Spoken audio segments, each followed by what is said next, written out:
महावीराय नमः। जय आत्म, जय आनंद, जय देवेंद्र, जय शिव, जय स्वर्ण राजसुधा।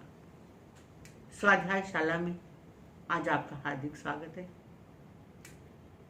कल हमने लोगस के विषय में जानने का प्रयास किया और लोगस के पाठ जिसे चतुर्विंशति स्तव भी कहते हैं, उसके माध्यम से 24 तीर्थंकर भगवंतों का नाम और उनके विशेषणों को हमने जाना। सामायिक लेने से पहले 2 बार, एक बार ध्यान के अंदर और एक बार खुला लोगस पढ़ा जाता है। जहां तक मैंने चिंतन किया कि 2 बार क्यों पढ़ा जाता है, तो एक बार इन महापुरुषों का, इन तीर्थंकर भगवंतों को हम अपने चिंतन यानी ध्यान में लाते हैं और दूसरी बार एक स्तव के रूप में इनका हम स्मरण करते हैं, क्योंकि अब हमने सामायिक में प्रवेश करना है।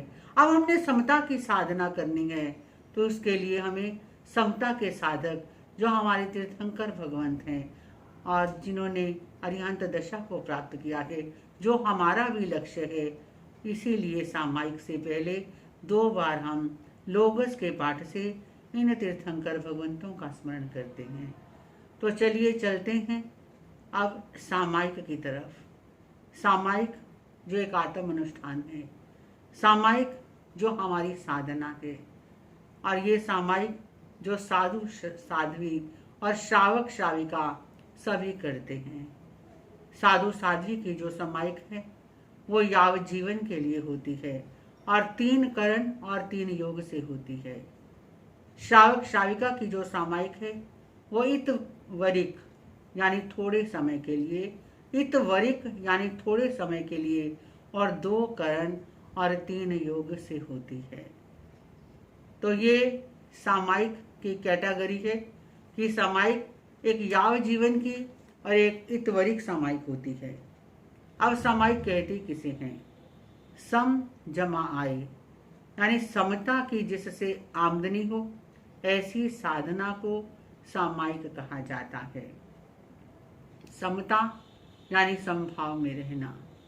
कोई प्रशंसा कर रहा है या कोई निंदा कर रहा है, हमें लाभ मिल रहा है या हमारी हानि हो रही है, हम उन्नति के चरम शिखर पर पहुंच रहे हैं या पतन हमारे सामने आ रहा है, कोई हमारी बुराई कर रहा है, हमारी अच्छाई कर रहा है, यानी कैसी भी स्थिति आ जाए पर हम हर स्थिति के अंदर अगर सम रहते हैं, समान रहते हैं, मन के अंदर कोई भी हलचल नहीं होती, तो समझ लेना हम समता की साधना कर रहे हैं और हम सामायिक के अंदर हैं।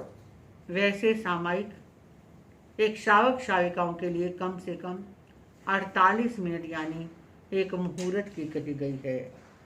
आप मुख पर मुख वस्त्रिका लगाते हो, सामायिक के कपड़े पहनकर या सामायिक के सारे उपकरण लेकर सामायिक लेने बैठ जाते हो और सामायिक लेने से पहले आप नवकार मंत्र पढ़ते हो, गुरु भगवंतों को तिक्तों के पाठ से वंदन करते हो, इच्छाकारेण तसूत्री का पाठ पढ़ते हो, फिर एक लोगस का ध्यान नमो अरिहंतानम कहकर लोगस पारते हो और फिर एक खुला लोगस पढ़ते हो और उसके बाद करेमी भंते के पाठ के माध्यम से आप सामायिक लेते हो।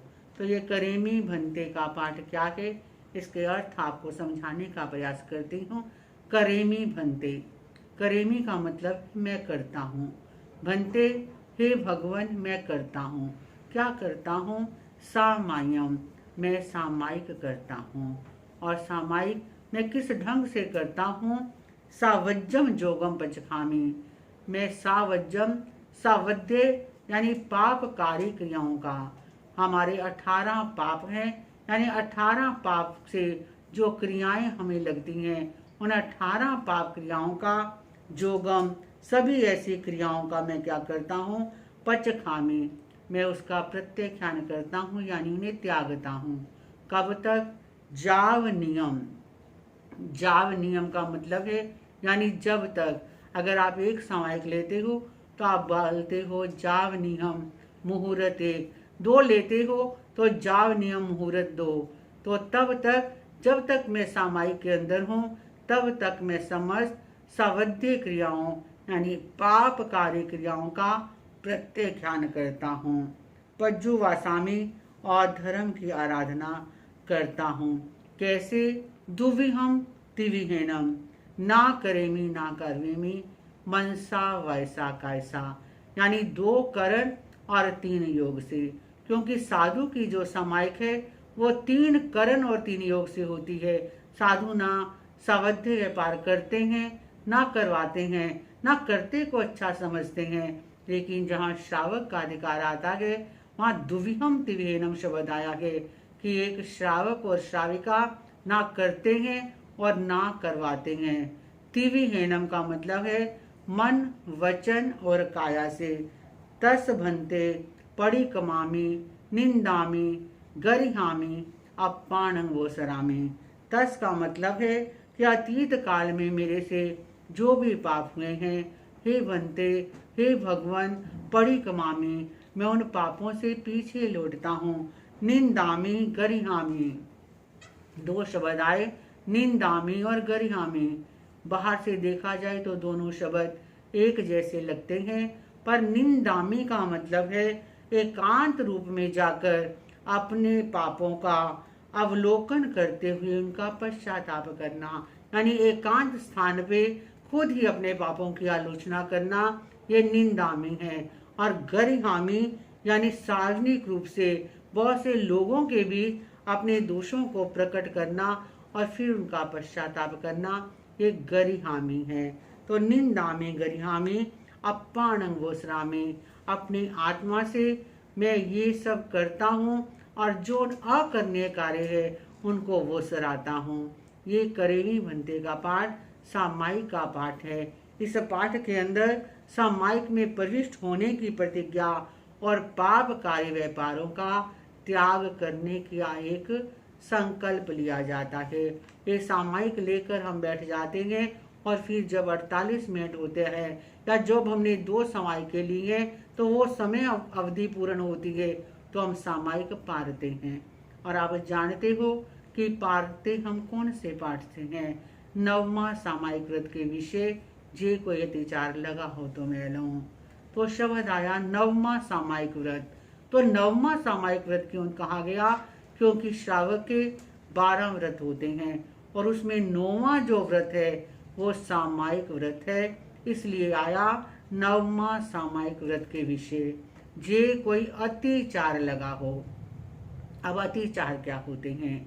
हमारे शास्त्रों में 4 शब्द आते हैं, अतिक्रम, व्यतिक्रम, अतिचार और अनाचार। अतिक्रम कहते हैं हमने कोई प्रतिज्ञा ली है, जैसे हमने कोई चीज़ छोड़ी, हमने आलू का त्याग किया, तो अगर हमारे मन में आलू खाने की इच्छा उत्पन्न हो गई, यानी प्रतिज्ञा भंग करने का विचार उत्पन्न हुआ, तो ये क्या है? ये अतिक्रम है। अब विचार आया और हमने आलू की सब्जी कह दो, आलू की चाट हाथ में ली, यानी उसको खाने का प्रयास किया।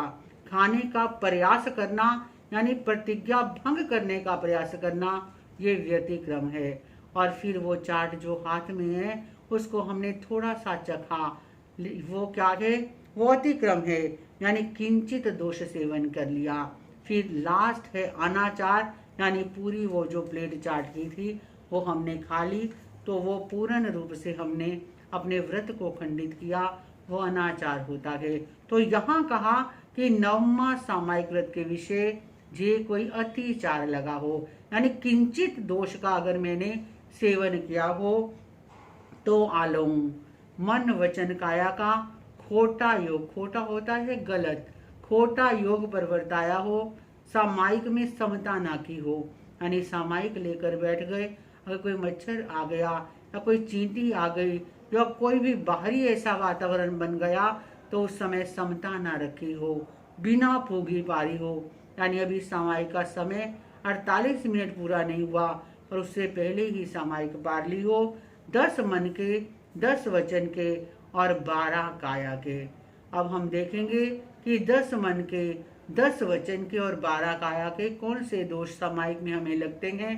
तो 10 मन के जो दोष है, पहला है कि हमारे मन के अंदर विवेक नहीं रहता, दूसरा है हम सामायिक यश के लिए करते हैं, हम सामायिक धन के लाभ के लिए करते हैं, हम सामायिक अहंकार के पोषण के लिए करते हैं, हम सामायिक राज्य आदि के अपराध के भय के लिए करते हैं, हम सामायिक निदान कर्म करने के लिए करते हैं, या सामायिक करते समय मन में संशय आ जाता है, किसी तरह का रोष आ जाता है, हम विनय पूर्वक सामायिक नहीं करते, या फिर हम भक्ति पूर्वक सामायिक नहीं करते। ये मन के 10 दोष होते हैं। इसी तरह वचन के 10 दोष होते हैं। वो कौन से दोष हैं कि सामायिक में हम कुवचन यानी गलत शब्द बोलते हैं, बिना विचारे हम सामायिक में बोलते चले जाते हैं, हम राग उत्पन्न करने वाले गाने गाना शुरू कर देते हैं, या सामायिक के पाठ कम करके बोलते हैं, क्लेशकारी वचन बोलते हैं, विकथा करते हैं, हंसी मजाक करते हैं, अशुद्ध शब्दों का उच्चारण करते हैं, उपयोग के बिना बोलते हैं, या स्पष्ट नहीं बोलते। ये वचन के 10 बोल कहे गए हैं, 10 दोष कहे गए हैं। और इसी तरह काया के 12 दोष कहे गए हैं।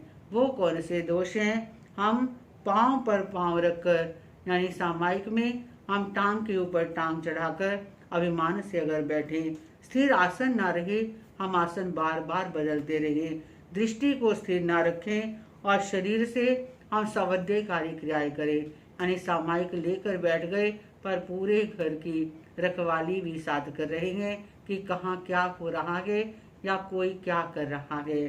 फिर हम सहारा लेकर अगर सामायिक करते हैं, हाथ पैर संकोचते हैं बार बार या बार बार पसारते हैं।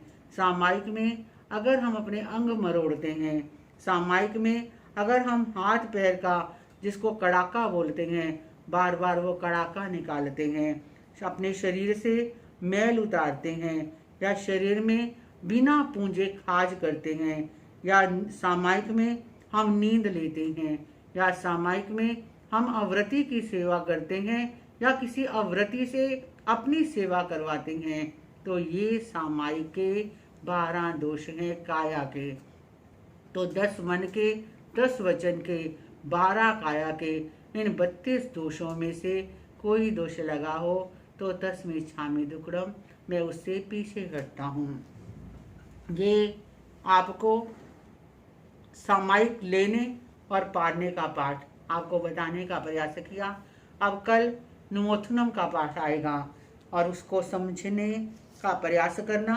कल बुधवार है और कल सामायिक के पाठ पूर्ण करने का प्रयास करूंगी और उसके बाद आपको 3 दिन दूंगी, यानी वीर, शुक्र और शनि, ये 3 दिन आपको दूंगी ताकि आप रिवाइज कर सकें 7 नंबर वीडियो से लेकर 14 नंबर वीडियो तक, क्योंकि आज 13 नंबर की वीडियो आपको पहुंचेगी और कल 14 नंबर की वीडियो, यानी 7 नंबर वीडियो से लेकर 14 नंबर की वीडियो, 8 वीडियो का जो ऑनलाइन एग्ज़ाम है वो संडे को शाम 7 बजे से 7:30 बजे तक रहेगा। 3 दिन आप तैयारी कर सकते हैं। और एक और सूचना कि 18 सितंबर को श्रमण संघ के चतुर्थ पटधर आचार्य भगवान ध्यान योगी डॉक्टर श्री श्री मुनि जी महाराज साहब की 79वीं जन्म जयंती है। तो उनकी जन्म जयंती के उपलक्ष्य में 79,000 एकाशने और 79,000 सामायिके कराने का हमारे ऑल इंडिया जैन कॉन्फ्रेंस ने एक लक्ष्य रखा है। तो मेरा आप सब से भी कहना है कि आचार्य भगवान के प्रति श्रद्धा भक्ति दिखाते हुए सामायिक और एकाशने करने का भाव रखें। इन्हीं मंगल भावों के साथ ओम शांति, ओम शांति।